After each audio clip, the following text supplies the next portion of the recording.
बेसनचे मोदक करते.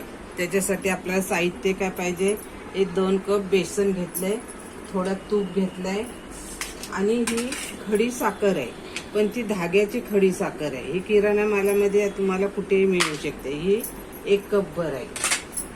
थोडं दूध, वेलची पावडर आणि तूप.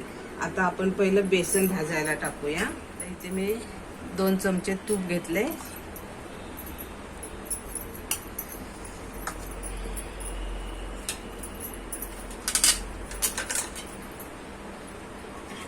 तूप चांगलं गरम होऊ द्या.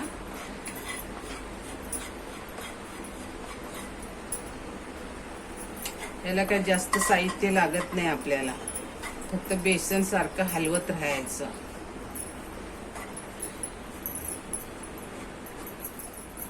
थोडंसं मी तूप घालते, म्हणजे एकूण 3 चमचे. मी 2 कप बेसन घेतले, 3 चमचे तूप टाकले. साखर मी बारीक करून घेतले. आता इथं आपलं बेसन भाजतंय, तोपर्यंत आपण खडी साखर बारीक करून घेऊया मिक्सरच्या जारमध्ये.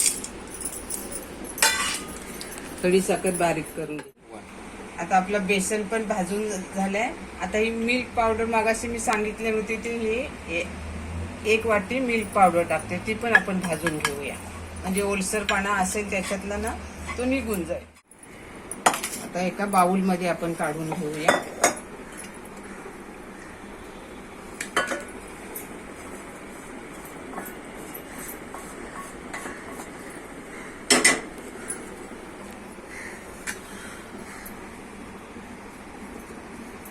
त्यामध्ये ही खडी साखर बारीक करून घेतली ती ना, ती टाकून घ्या. आता तुम्हाला किती गोड पाहिजे त्याच्याप्रमाणे तुम्ही टाकू शकता. चाळून घेतली तरी चालेल, म्हणजे जाडे कण वगैरे असले तर ते निघून जाते.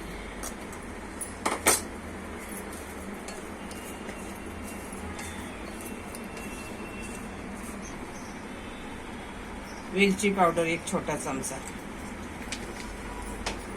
आणि हा रोज इसेस असतो ना आपला व्हॅनिला सारखा, तो टाकते. इसेस टाकते, जे आपलं व्हॅनिला सारखं असतं ना, 1, 2 ते 3 थेंब टाकायचे, जास्त नाहीये. आता हे सगळं मिक्स करायचं आणि थोडं थोडं दूध टाकून ते भिजवायचं, म्हणजे आपण पिठाचा गोळा करतो ना त्या पद्धतीने.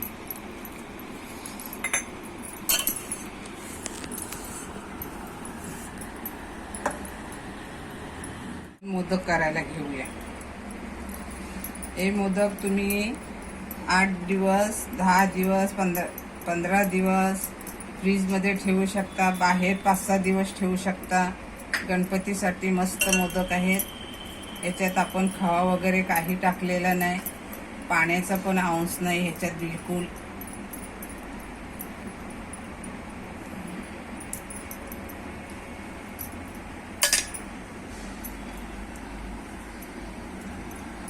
आता ह्याला आपण थोडं रंगीत करूया, म्हणजे अजून शो येईल.